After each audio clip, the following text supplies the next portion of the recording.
The human psyche is a vast and untamed frontier, a realm where ancient truths murmur beneath the clamor of daily existence, where the soul stirs with a restless longing to uncover its deepest essence.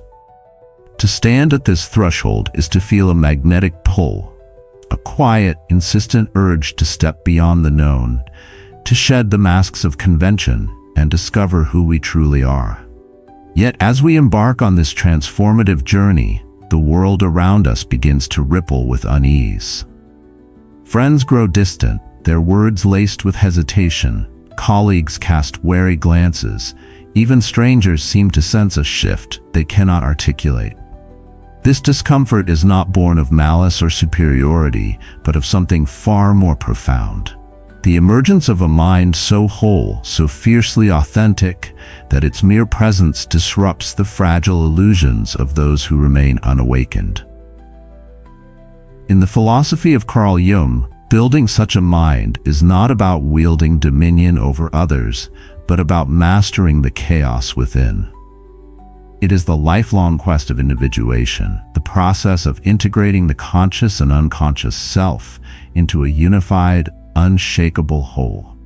This essay explores Jung's vision of mental strength through an exhaustive lens, delving into the chaos that fuels transformation, the shadow that guards our potential, the illusions we must shatter, the archetypes that guide us, the inner opposites we must reconcile, the solitude that shapes us, the mediocrity that resists us, the synchronicities that affirm our path, and the wholeness that crowns the journey. Each perspective is a pillar in the architecture of a mind that terrifies not through force but through truth, a mind that challenges the world to confront its own depths. This is not a path for those who seek comfort or approval. It is for those who feel a deeper purpose pulsing within, who hear the call of their soul amid the noise of conformity, who are ready to pay the price of becoming fully themselves. A cost that includes standing apart, yet one that yields a reward no force can diminish. A presence so radiant it shifts the very air around it. 1. The chaos within, the crucible of transformation. The psyche is not a serene meadow but a turbulent sea, where waves of doubt, desire, and fear collide in ceaseless motion. Most people recoil from this inner chaos, drowning it in distractions, endless chatter, the glow of screens, or the hum of a life lived on autopilot. Yet Jung taught that true strength is forged in this very turmoil, where the raw, unfiltered truth of the self resides. You must have chaos within you to give birth to a dancing star, he wrote, echoing Nietzsche, not as a poetic flourish but as a psychological axiom. A strong mind does not seek to silence its storms. It dives into them, seeking the wisdom they conceal. Reflect on the moments that have shaped you most profoundly. Were they days of ease, when life flowed without resistance? Or were they nights of restless grappling, grief that carved hollows in your heart, doubts that gnawed at your resolve, or a yearning too vast to name? Jung's own life offers a vivid testament. In the 1910s, during his confrontation with the unconscious, he was besieged by visions, grotesque figures, cryptic symbols, voices from a realm beyond time. Colleagues, steeped in the rationalism of early psychoanalysis, urged him to dismiss them as madness. But Jung, with a courage born of curiosity, chose to engage. He filled notebooks, later compiled as the Red Book, dialoguing with these inner forces as if they were living beings. Through this descent, he uncovered a resilience that no external force could fracture, proving that chaos is not a flaw but a forge. For each of us, chaos manifests uniquely. A pang of guilt that lingers after a harsh word, a dream that leaves us shaken, a flare of anger that surprises with its intensity. These signals are not distractions to be silenced, but signposts pointing to unclaimed aspects of the self. To build a strong mind, we must embrace them, asking, "What are you here to teach me?" This might involve journaling about a recurring fear, tracing its origins to a childhood memory or a moment of failure, or meditating on a vivid dream, noting its symbols, a stormy sea, a locked door, and exploring their meaning through free association. Jung himself used such methods, sketching his visions to uncover their messages, a practice that revealed the psyche's hidden order. Another approach is to dedicate 10 minutes daily to chaos mapping. Write down every emotion, thought, or image that surfaces, no matter how trivial or troubling. Over weeks, patterns emerge, perhaps a fear of rejection tied to past experiences, or a suppressed ambition stifled by routine. By naming these currents, we harness their energy, forging a mind that others find unsettling, not for its noise, but for its depth. This willingness to dive into the psyche's wilderness is the first spark of a strength that defies the instinct to flee discomfort, setting us apart in a world that clings to the surface. Jung believed this engagement was the bedrock of transformation, a process that begins with the courage to face the unknown within. 2. The shadow, guardian of hidden power. Within every psyche lies a shadow, a twin we've exiled to the margins of awareness. It holds what we reject: envy that simmers beneath politeness, shame that festers in silence, rage we dare not voice, weaknesses we mask with bravado. Most people live in denial of this shadow, projecting it onto others through judgment or blame. A neighbor's greed, a sibling's deceit, these become scapegoats for what we refuse to see within. Yet Jung insisted that the shadow is not an adversary but a guardian, holding the keys to untapped potential. To forge a mind so strong it terrifies, we must face this hidden self, not with condemnation, but with reverence. The peril of ignoring the shadow is profound. A mind at war with itself is fragile, prone to unraveling. Unacknowledged, the shadow seeps into life as self-sabotage, impulsive outbursts, paralyzing indecision, or choices that betray our deepest values. Jung observed this in his patients, noting how repressed anger might erupt as passive aggression or buried shame as chronic self-doubt. But when we confront it, declaring, "This too is me," we reclaim its vitality, weaving it into our being to achieve wholeness. This wholeness is what unnerves others, for a person who no longer deceives themselves is immune to manipulation. Their authenticity radiates like a beacon, challenging lives built on pretense and exposing the fragility of those who hide behind masks. Jung's encounter with his shadow, chronicled in the Red Book, is a masterclass in this process. In visions, he met a dark figure embodying his pride, his fear of failure, even his secret longing for approval he claimed to disdain. Rather than recoiling, he engaged it, asking questions and listening to its truths. Over months, it transformed from a foe to an ally, enriching his self-understanding. He later reflected that the shadow is the other side of ourselves, a repository of vitality we suppress at our peril. For us, the shadow reveals itself in what irritates us most: a coworker's arrogance, a friend's laziness. These are mirrors, reflecting what we've buried within. Often traits we judge harshly because they echo our own suppressed impulses. To engage the shadow, start with introspection. Sit quietly and ask, "What am I afraid to admit?" Let answers surface without judgment. A flicker of jealousy over a peer's success, a trace of cruelty in a fleeting thought, an unhealed wound from a past rejection. A structured exercise is to write a letter to your shadow. "Dear shadow, what do you want me to know?" Let the words flow freely, then read them with compassion, noting what resonates. Another approach is to imagine the shadow as a character, a cunning rogue, a silent observer, and narrate its story. What drives it? What does it seek? Jung used similar techniques, sketching his shadow figures to bring them into dialogue, a method that revealed their hidden gifts. This integration has practical implications.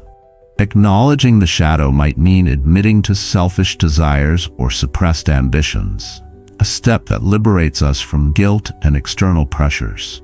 By embracing these truths, we become less swayed by others' expectations and more anchored in our own reality.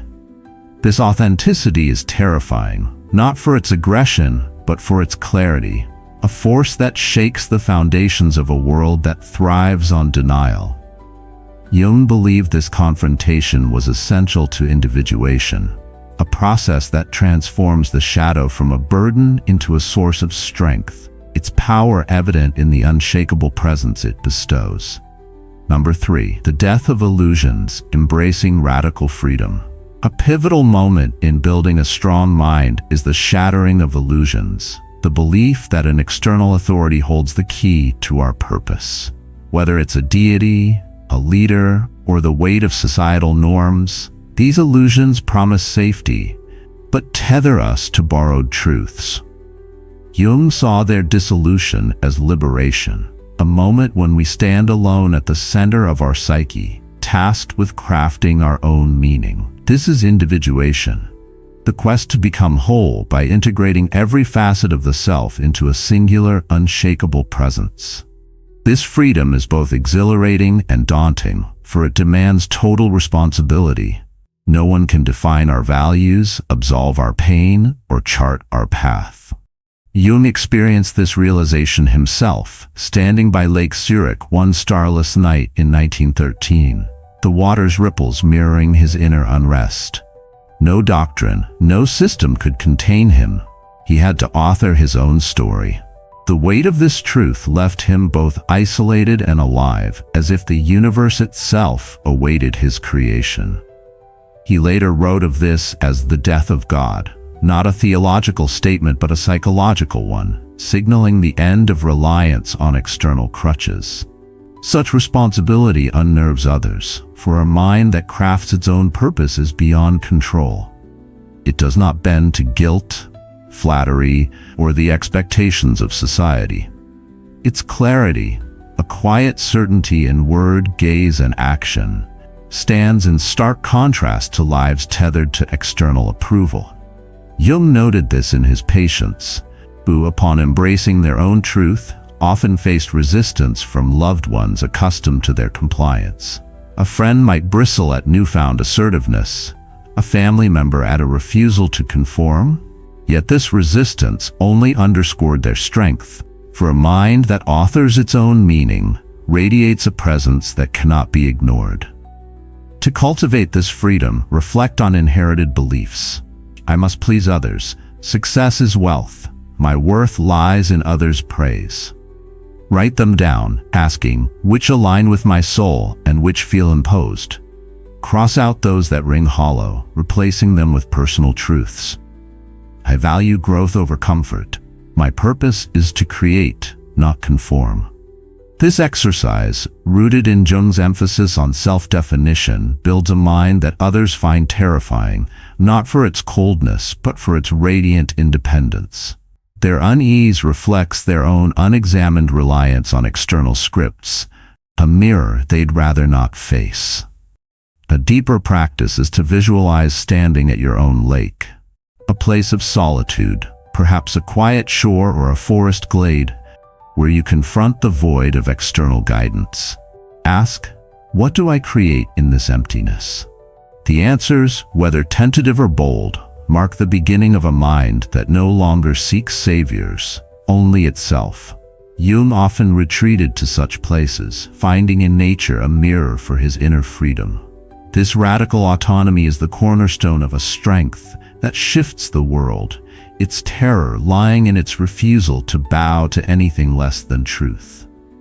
4. Archetypes. Guides from the eternal. Jung's concept of the collective unconscious, a shared reservoir of human experience, offers a profound resource for mental strength. Within it dwell archetypes, universal figures like the hero, the wise old man, the trickster, and the great mother, each a guide through life's labyrinth. A strong mind aligns with these allies, drawing on their timeless wisdom to navigate chaos with purpose and grace. Imagine the hero facing an abyss, not a physical void, but the chasm of fear, doubt, or loss. Their strength lies not in conquest, but in integration, weaving the abyss's lessons into their soul. The Great Mother, nurturing and fierce, offers compassion in moments of despair, while the trickster disrupts complacency with playful chaos.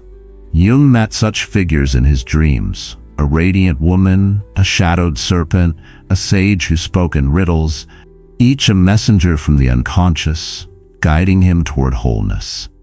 He believed these archetypes connect us to humanity's collective story, grounding us in a purpose that transcends the mundane.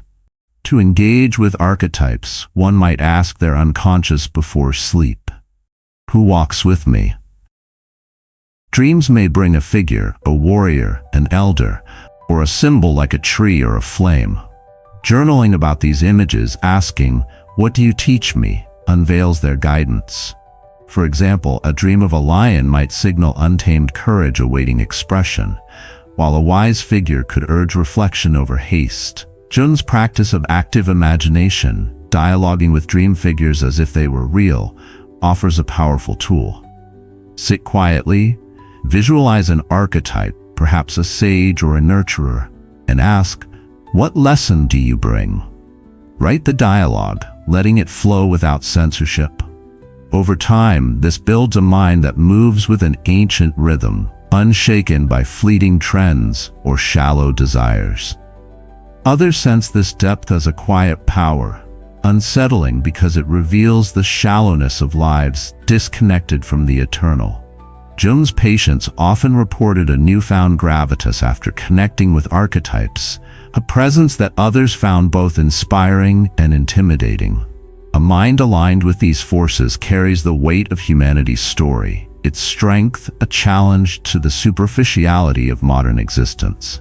This connection is not mystical escapism, but a practical anchor, offering clarity amid chaos and purpose amid doubt, its terrifying presence rooted in its timeless resonance.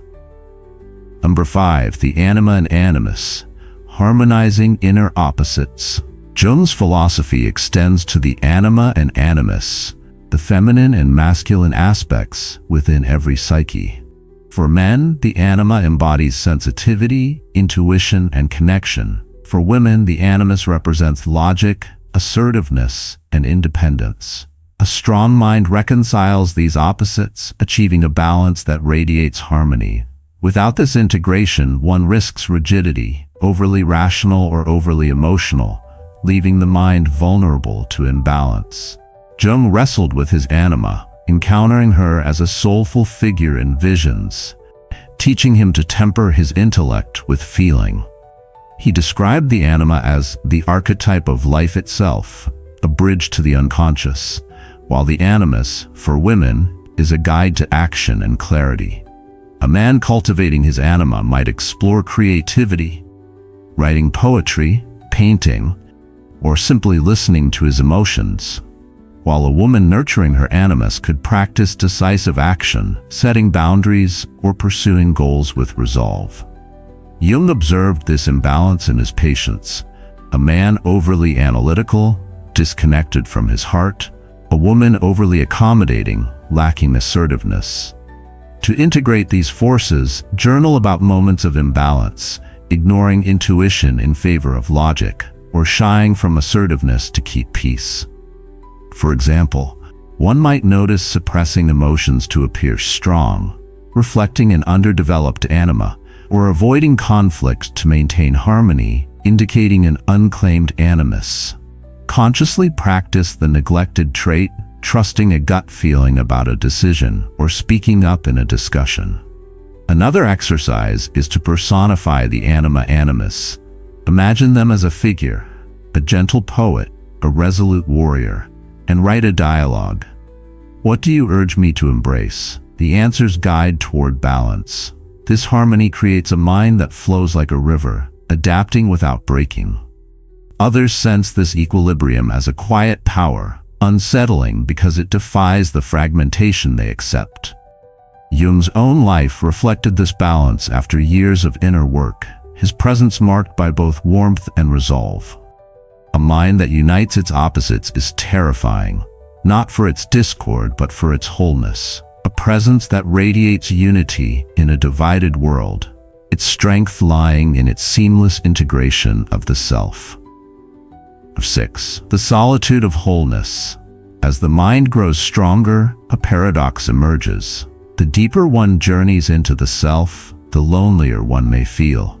This solitude is not chosen but inevitable, for individuation sets one apart from the collective. Jung knew this intimately, retreating to his Jungian tower in the 1920s to face visions in isolation.